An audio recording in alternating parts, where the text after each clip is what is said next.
नमस्कार दोस्तों, आज बात करेंगे मूलांक 4 की। जिन लोगों का जन्म 4, 13, 22 या 31 को होता हो, उनका मूलांक 4 माना जाता है। उनका स्वामी राहु है। तो इस साल राहु और मंगल की युति के हिसाब से परिवर्तनों और अवसरों का साल रहेगा।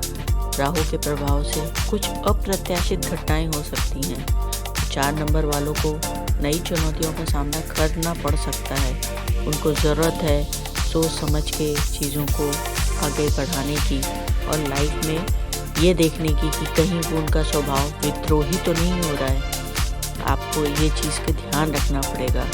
अगर आपको आत्मनियंत्रण और स्थिरता बनाए रखने की आवश्यकता है, आप नौकरी में आपको प्रमोशन और जॉब चेंज ट्रांसफ़र मिल सकते हैं, तो देखने की ज़रूरत है आपको कि ये आपके आदत की वजह करके हो रहा है या सच में रिक्वायरमेंट आई है।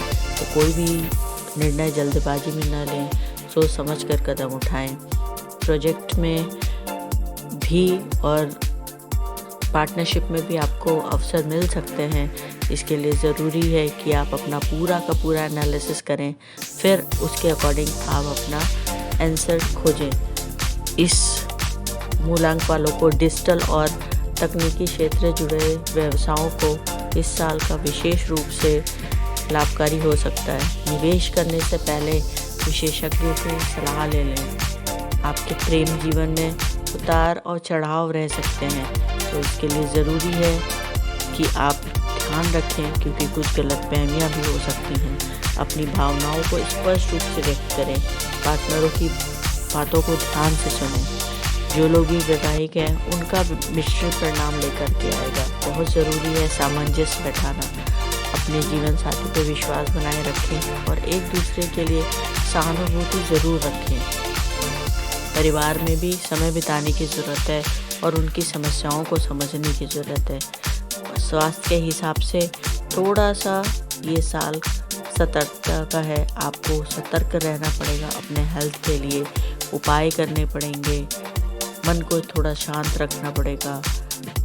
ये ज़रूरी है कि कोई भी बड़ा निर्णय लेने से एक पहली बार में बचें। अपने मानसिक स्वास्थ्य पे भी ध्यान देना होगा।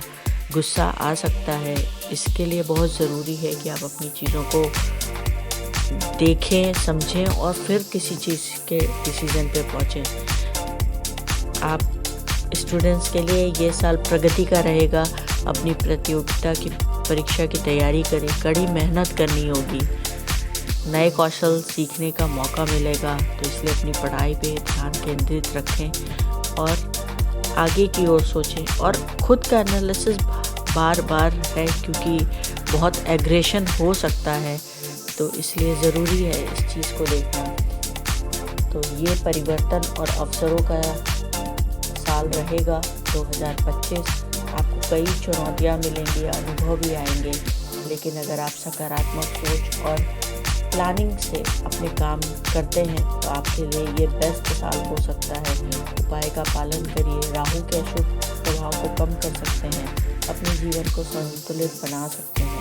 कोई और सवाल हो तो विशेष क्षेत्र पे अधिक जानकारी चाहिए तो ज़रूर पूछिए, कमेंट करिए। कल से मिलते हैं नए मूलांक के साथ। तब तक के लिए धन्यवाद।